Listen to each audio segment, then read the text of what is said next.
Kita sebagai orang Indonesia pasti udah nggak asing lagi sama yang namanya sesajen. Sebuah ritual yang memberikan persembahan makanan dan hal lain kepada leluhur atau roh-roh spiritual yang dipercayai memiliki kekuatan gaib. Atau sekedar hanya bentuk rasa syukur kepada Sang Maha Kuasa.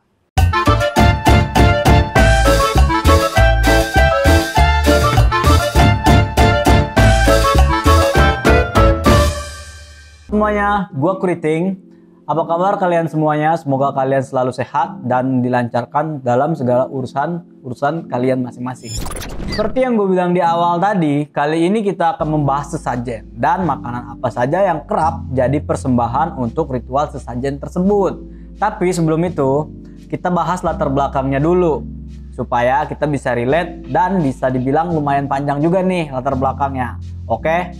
Sesajen merupakan warisan budaya tradisional yang biasa dilakukan untuk memuja para dewa, roh, dan penunggu tempat tertentu seperti pohon, batu, persimpangan, dan lain-lain. Yang mereka yakini dapat mendatangkan keuntungan dan menolak kesialan. Seperti upacara menjelang panen yang dipersembahkan kepada Dewi Sri, yaitu Dewi Padi dan Kesuburan yang dipraktekkan di sebagian daerah Jawa dan Banten. Upacara ngelarung atau membuang kesialan ke laut yang masih banyak dilakukan oleh mereka yang tinggal di pesisir pantai selatan, Pulau Jawa, dan juga pesisir Banten. Sesajen memiliki nilai yang sangat sakral bagi pandangan masyarakat yang masih mempercayainya. Tujuan dari pemberian sesajen ini untuk mencari berkah. Pemberian sesajen ini biasanya dilakukan di tempat-tempat magis yang tinggi. Prosesi tersebut telah terjadi sudah sangat lama. Bisa dikatakan berasal dari nenek moyang kita yang mempercayai adanya pemikiran-pemikiran yang mistis. Kegiatan ini dilakukan oleh masyarakat guna mencapai suatu keinginan atau terkabulnya sesuatu yang bersifat duniawi. Saat ini, orang beranggapan bahwa menyajikan sesajen adalah suatu kemusyrikan. Tapi sebenarnya ada suatu simbol dan makna dalam sesajen yang harus dipelajari. Tradisi mempersembahkan sesajen dalam ritual adat dan ritual sosial keagamaan ini juga terjadi di masyarakat Muslim Banten dan masyarakat Hindu Bali di Bali.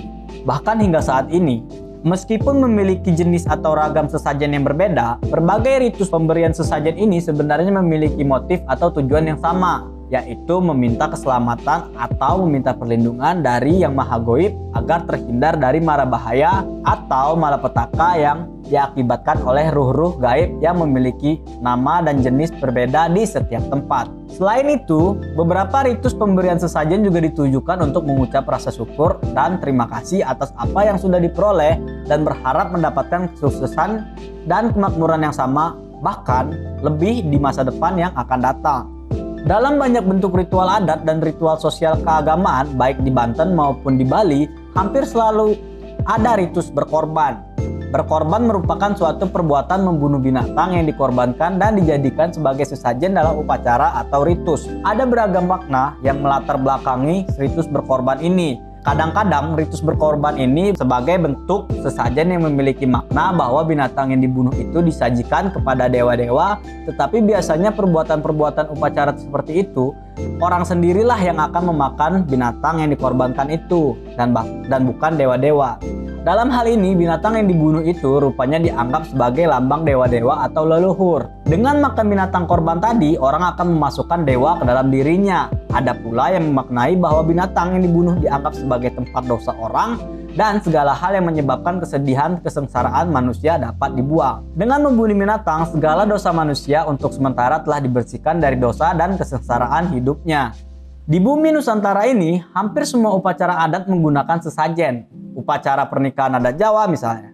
Dalam tradisi Jawa, sesajen biasanya disiapkan sebelum pemasangan taruh. Sesajen yang disajikan diantaranya berupa nasi tumpeng, berbagai macam buah-buahan, lauk pauk, panganan seperti kue jajan pasar gitu, minuman, bunga, jamu, daging kerbau, gula kelapa, dan sebuah lentera. Umumnya, perangkat dan isi sesajen hampir serupa pada setiap daerah. Sajen dan sesaji adalah tradisi yang masih jadi perdebatan, bukan hanya karena dianggap kuno dan aneh, tetapi sesajen memiliki makna dan spirit unik, dinilai sangat sakral. Ritual yang merupakan warisan budaya dari budaya Hindu-Buddha ini juga dilakukan sebagian masyarakat Jawa yang masih memegang teguh nilai-nilai tradisi, yang lebih dikenal dengan kewajen. Dalam kewajen, Sesajen merupakan bentuk sopan santun kepada makhluk halus yang termasuk dalam kategori pihak lain, yaitu alam, makhluk halus, sesepuh, orang lain, dan lain sebagainya yang ada di sekitar kita. Oleh sebab itu, masih banyak yang menganggap tradisi sesajen kewajian ini adalah hal yang syirik dan dipandang mistik. Budaya sesajen harus diluruskan, yakni makanan harus diberikan kepada orang lain agar tidak mubazir. Selain itu, stigma masyarakat akan tradisi sesajen harus diubah, bukan lagi sebagai bentuk menghormati para sesepuh, tetapi sebagai rasa syukur atas karunia-Nya. Sehingga dalam upacara kegiatan adat, termasuk kewajen, bisa dimasukkan sebagai salah satu sebuah kebudayaan yang patut dilestarikan dengan tujuan menarik wisatawan. Mengingat Indonesia sebagai sebuah negara kepulauan yang memiliki keberagaman budaya dan yang masih berkembang hingga saat ini, adanya beragam suku, agama, dan masyarakat di Jawa dan ditemukan sistem nilai-nilai budaya. Jika di Jawa atau kewajian sesajen masih dianggap perdebatan, bagi Buddhism, sesajen merupakan alat sarana untuk menghormati para makhluk-makhluk yang ada di alam neraka. Bentuk penghormatan yang ada dalam ajaran karena agama Buddha mengajarkan tentang belas kasihan kepada semua makhluk. Lalu sekarang kita akan bahas makanan apa saja sih yang biasanya digunakan untuk sesajen. Yang pertama, ayam cemani. Ayam cemani merupakan salah satu jenis ayam buras atau kampung yang memiliki warna hitam hampir di seluruh tubuh mereka. Mulai dari kepala, bulu, hingga daging, dan bahkan tulangnya. Bahkan beberapa ayam jenis ini memiliki darah yang berwarna hitam juga. Tapi konon katanya ayam hitam tersebut sangat disukai oleh setan dan bangsa jin. Karenanya banyak dijadikan sesajen. Selain itu, ayam cemani juga dipercaya dapat memperoleh ilmu sakti, keberuntungan, hingga penangkal sihir. Yang kedua, pisang. Buah pisang yang menjadi favorit banyak orang ini juga sering dijadikan sesajen. Menurut leluhur, pisang merupakan buah yang sangat dihormati, terlebih lagi bagi umat Hindu. Itu karena buah pisang memiliki keistimewaan tersendiri. Keistimewaannya itu ada pada pohonnya yang dikatakan tidak akan mati sebelum menghasilkan buah. Dalam hal ini, pisang dikaitkan sebagai simbol kemakmuran. Biasanya buah pisang dipilih adalah jenis pisang emas tuh yang dijadikan sesajen. Yang ketiga, apel. Jika Anda menyadari buah apel adalah jenis buah yang selalu ada dalam wadah sesajen, benar kan? Terutama pada upacara keagamaan di Bali dan perayaan Imlek. Penggunaan apel karena buah segar tersebut dipercaya dapat memberikan keselamatan dari tahun ke tahun. Jenis apel yang digunakan juga beragam, mulai dari apel hijau Fuji, apel hijau, apel merah, hingga apel mana lagi. Ada apel mana lagi? Aduh.